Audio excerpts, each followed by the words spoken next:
Welcome, weary travelers. Please make yourselves at home. I, Homer, shall tell you a tale as you rest your tired bones for a while.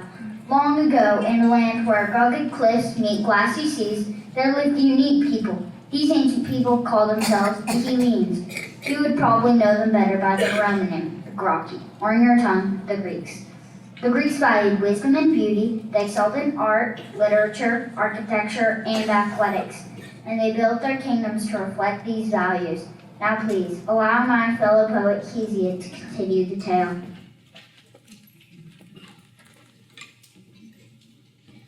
The Greeks were surrounded by many neighbors who worshipped hideous gods of wood and stone, fearful gods who enjoyed human sacrifice.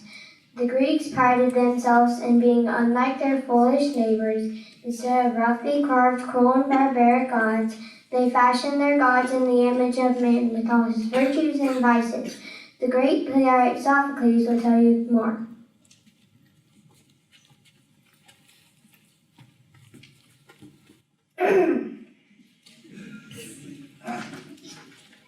The gods resemble mankind well in both looks and manners, yet keeping in mind their love for beauty, the Greeks imagined beings who were mightier, more radiant, and wiser than mere mortals. The Greeks insisted that despite their vices, these gods were perfect and without fault, and they were perfect reflections of our own nature. The tales of these gods regaled our feats and revealed our flaws. Euripides, my fellow playwright, will carry on from here.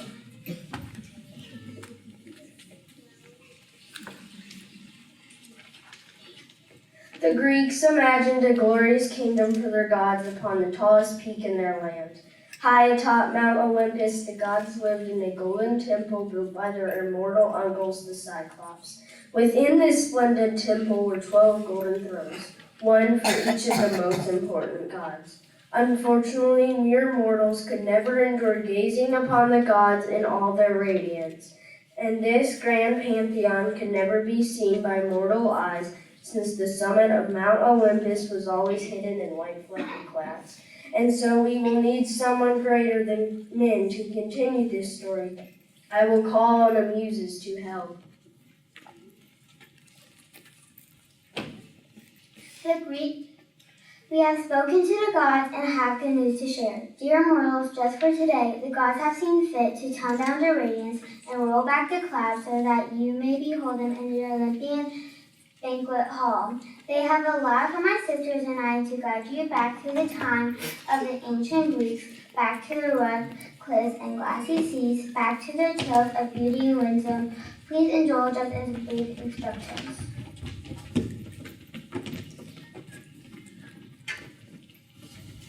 Calliope, Muse of Ethics. Cleo, Muse of History. Urania, Muse of Astronomy. Euterpe, Muse of Music. Terpsichore, Muse of Dance. Euryto, Muse of Lyrics. Polyhymnia, Muse of Hymns. Melpomene, Muse of Tragedy. Thalia, Muse of Comedy.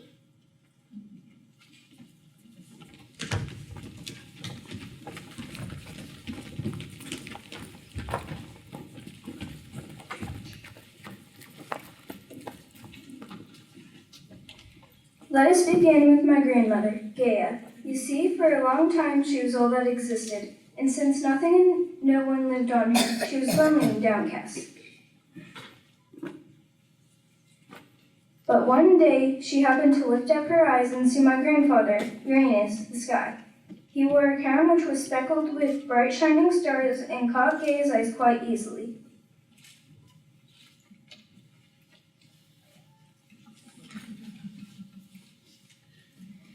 It was not long before Gaia and Uranus were married, both overjoyed with the company of the other.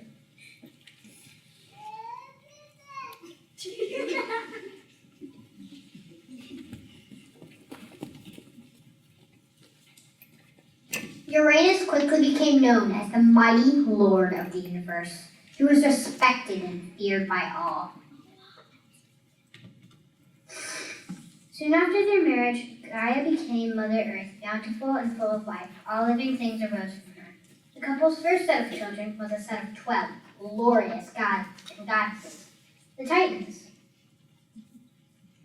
My own mother, Menacene, goddess of memory, was one of them. These gods were strong and mighty, like their father, and beautiful, like their mother. Uranus was very proud of them.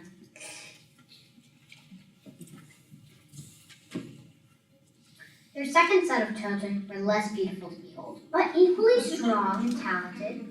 They were the three Cyclops, skilled metalsmiths with one shining eye in the center of each of their foreheads. Uranus found them rather disgusting and did not take as much pride in them. How hideous these children are. They are nothing like Titans. Those set of children were quite a sight to behold. These three children each had 50 heads and 100 arms. Needless to say, Uranus was even more disgusted with them. Dear wife, these are the worst ones yet. Cruelly, Such ugly creatures to spoil your beauty. cruelly, Uranus seized the Cyclops and the 50-headed children and threw them into Tartarus, the darkest of all pits. Deep, deep under the earth. Poor Gaia was not pleased with this at all. She loved her children and wished for them to be free. So after some thought, she fashioned a sickle and went to the Titans to ask for their help in defeating Uranus and rescuing her children. But only Coronis, the youngest Titan, was brave enough to volunteer. Although I am young, I am strong. I will free my brothers using the sickle that my mother gave me.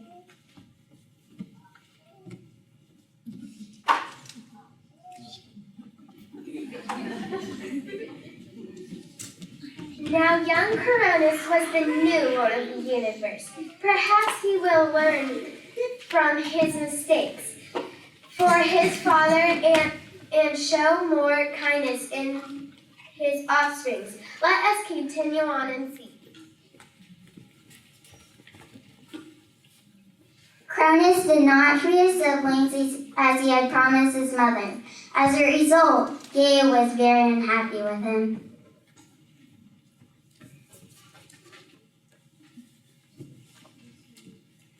Instead, Cronus married the Titaness Rhea and took pride in his firm rule over the world, living a prosperous life, safe from theft and violence. It was a glorious age on the earth. However, it soon became clear that Cronus had learned nothing from his father's mistakes. Wanting to prevent his children from overthrowing him, as he had done to his father, Cronus swallowed each of his children as soon as they were born.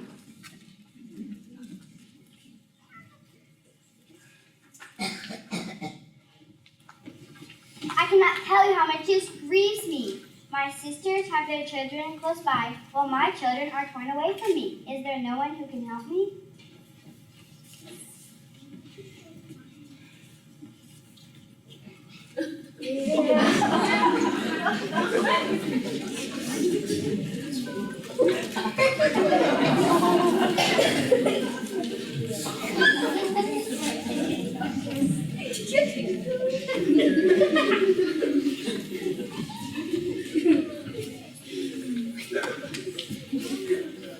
Is there no one who can help me?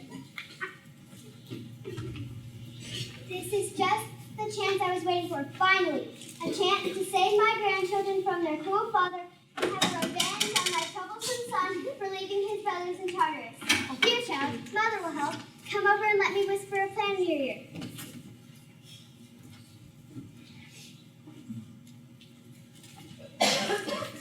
What a wonderful plan! Instead of my newborn son Zeus, I will give Cronus a rock.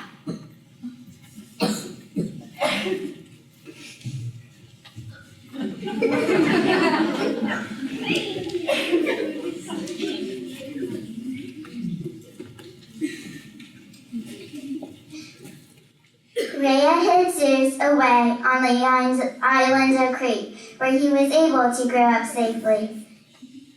Cronus never knew he was there. Like his father before him, Zeus, the youngest of his siblings, soon grew to be the mightiest of the gods.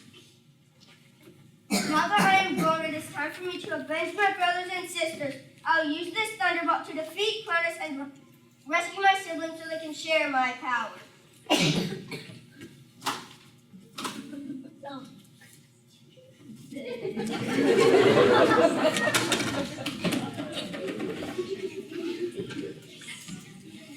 Zeus won a great victory over Cronus and became the next lord of the universe. He set the Cyclops free, sent the Titans to Tartarus and a few other spots, and asked the 50-headed children to stand guard at the gates of Tartarus. Mother Earth was not entirely pleased with this outcome. Once again, some of her children were trapped in Tartarus. She tried a few times to overthrow Zeus and set her children free, but never quite succeeded. It seems the fates wanted Zeus in charge. Zeus ruled very differently than his father and grandfather. He was glad to share his power with his siblings and several of his children. He even requested a golden throne to be built for each of them. So now, let me invite you to see what no one has seen before. Please make yourselves at home as we enter into the banquet hall of Mount Olympus. Here you witness Hermes announcing the arrival of the gods, and they will introduce themselves, beginning with Zeus' siblings. Her Majesty, Hera, Queen of Olympus. Yes, I am the beautiful Queen of Olympus, and very jealous. Zeus fears nothing except my fist of temper. I detest all of Zeus's other wives, especially the mortal ones. Whenever Zeus finds another wife, I find a way to make her life miserable. One of my favorite torments is to send a swarm of gadflies after my enemy. Hestia, the humble eldest sister of Zeus and goddess of the heart.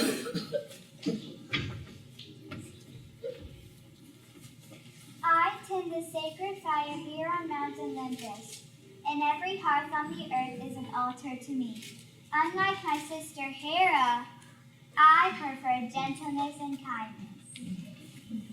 Demeter, goddess of the harvest, and her lovely daughter Persephone.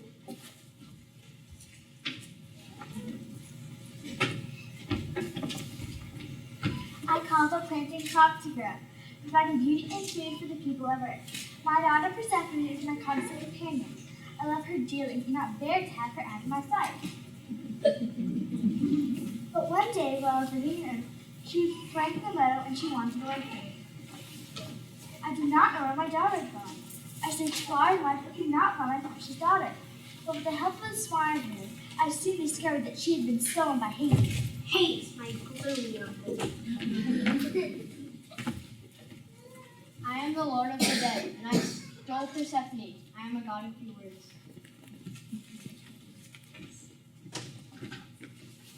Hades took me to the underworld, where I learned that mortals fear him so much they won't even say his name, lest they catch his attention. Instead, they call him the Rich One because his realm contains all the precious things of earth, like gold, silver, and gemstones. They also call him the Hospitable One because he always has plenty of room for all those who enter his gates. After he stole me, I became his wife and queen of the underworld, though I did not want to stay.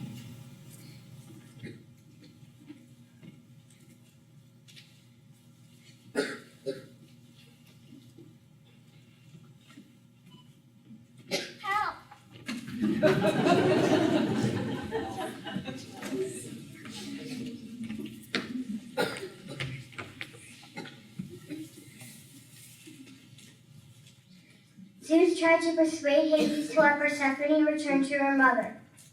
However, because she had eaten some pomegranate seeds, she was required to spend 3 months of each year in the underworld.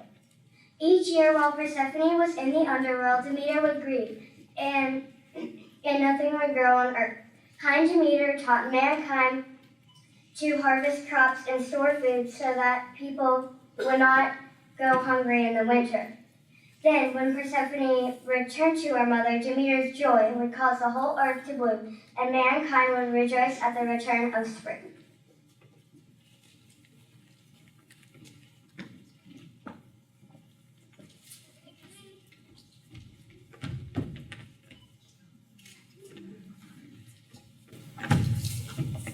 Poof, glad that worked out. I get nervous about that every year.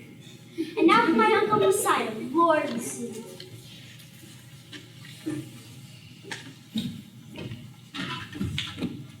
Like the sea, I can be a moody and unpredictable god. People call me the earth shaker because whenever I strike my trident upon the ground, the earth shakes and cracks. When I strike the sea, huge waves rise up, destroying everything in their path. But when I'm calm, the sea is still. You won't often find me at home. Being the creator of horses, I spend most of my time racing the waves with my swift team. Now that all my siblings are seated, I'd like you to meet a few of my Olympian children. From each Leah first. My dear brother, the hard-working and peaceful Hephaestus, son of Zeus and Hera. I'm the god of smiths and fire, and my mom loves me very much. You may have noticed my limp. As you can see, I have not always walked this way. You see, one day when my parents were arguing, I took Hera aside and made Zeus so angry, he grabbed me by the legs and hurled me across the sky, all the way down to the island of Lemnos. Despite my weak leg, I am a skilled metalsmith. In fact, I made these 12 thrones. What do you think of my handiwork?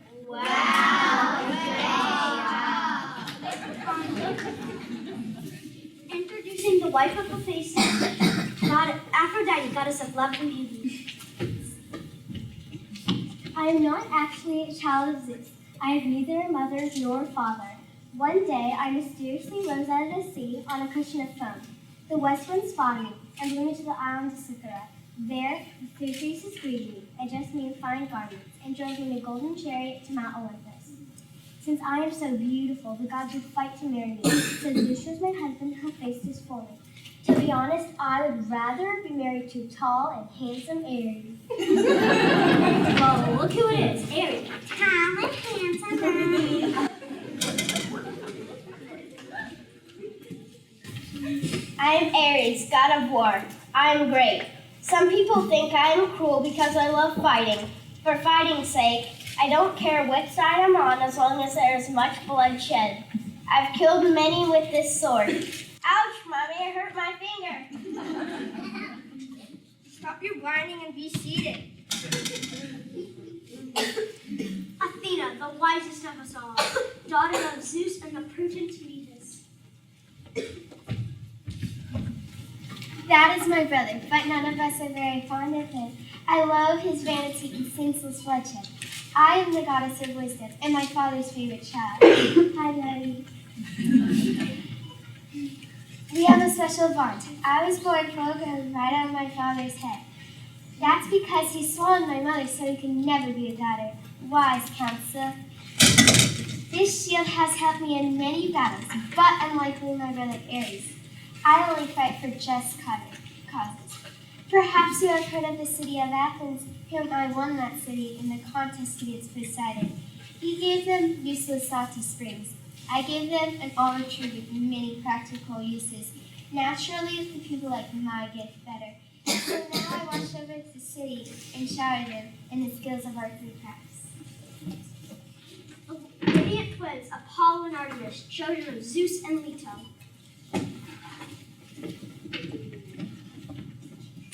I'm Apollo, god of light, music, and reason, and this is my sister Artemis.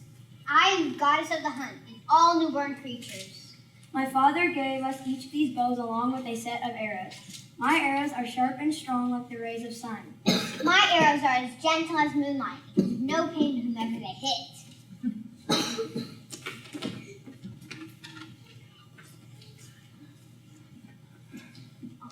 I love the freedom of hunting in the woods so much that I asked my father Zeus if I could remain unmarried. He kindly consented, and so I remain a free, young huntress forever. My brother and I have always been great friends, but things changed when I became friends with a talented hunter named Orion. Since we share the same hobby, Orion and I spend most of our time together. And Apollo is just plain jealous. Even though Apollo sent a scorpion and killed Orion, I sued for beating him. Together we fashioned Orion's image into the brightest constellation in the winter sky. That way, my dear friend will never be forgotten. Being the god of music, I trained the 9 muses to sing beautiful melodies together. I used this lyre to tune their voices. I traded my entire herd of sacred white cows for this lyre, but I will let my brother Hermes tell you that story. Ooh, my turn. Hermes, son of Zeus and Maya, at your service. I remember that day well. It all started when I decided to be an Olympian god. You see, I was born in a queen, but being Zeus's son, I felt that I deserved to live on Mount Olympus. So one day, just after I was born, I stole 50 of Apollo's sacred white cows. I did this in a very clever way.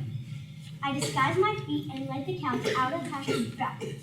That way, it seemed like some giant had led something into the pasture, but nothing had come out. I thought this would slow down my brother a little bit. I sacrificed two of them. I hid the cows and sacrificed 2 to the Olympian god, including myself, of course. I used their entrails to make the strings for the very first lyre. When Apollo came looking for me, I pretended to be innocent. Oddly, he didn't believe me. He chased me up to Mount Olympus, where Zeus encouraged me to make amends. I offered Apollo my lyre in exchange for all of his cows and his magic wand. Pretty good bargain, wouldn't you agree? Zeus was so proud of my cleverness that he decided to make me one of the Olympians. My plan had worked. So you see, my ability to talk myself out of trouble and quick thinking made it perfect for the god of merchants, thieves, travelers, and all those living by their wits.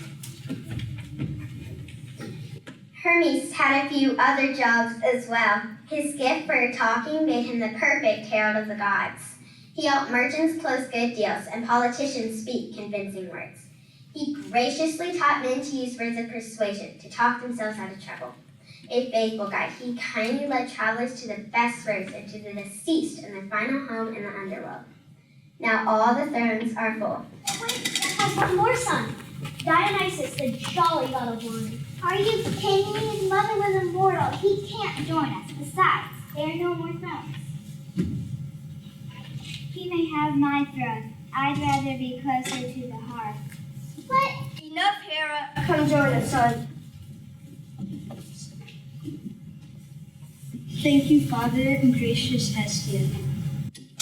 Hera was right. My mother was mortal and died before I was born. But my quick thinking father showed me under the skin of his own leg until it was time for my birth. I was raised by nymphs in the valley of Musa, and I learned to make grapes from the wine that flourished there. And I taught mankind my skill and brought them much joy. Now I would love to share this bounty with you. Candy, are the nectarine and bourbon ready? Yes, ready and waiting for you all.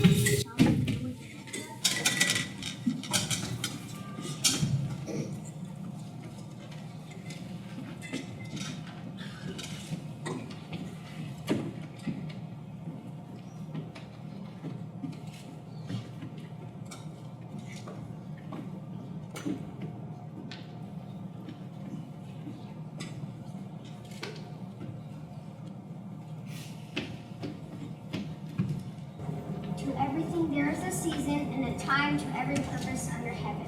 The rule of the gods was not meant to last forever, as with all human endeavors, the time of the Greeks came to an end. Even though the muses are now silent,